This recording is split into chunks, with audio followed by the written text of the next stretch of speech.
علماء بریلوی جو اکثر بدعتی خیال کے ہوتے ہیں اور علماء دیوبند کے سخت مخالف ہوتے ہیں، کیا ان کے پیچھے نماز ہوگی؟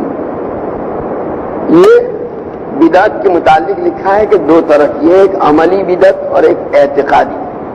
عملی کا مطلب یہ ہے جیسے تیجا 40واں کرتے ہیں، عرس میں جاتے ہیں، فاتحہ پڑھتے ہیں کھانا سامنے رکھ کر کے، اور اس طرح کی چیزیں جو ہیں وہ سب عملی بدعت سے تعلق رکھتی ہیں۔ تو اگر جو ہے کوئی عملی بدعت میں مبتلا ہے تو کوئی اگر دوسرا کوئی جو ہے صحیح عمل والا امام نہیں ہے تو اس کے پیچھے نماز پڑھ لی جائے، جماعت سے نماز پڑھنے کا اہتمام کیا جائے، نماز ہو جائے گی۔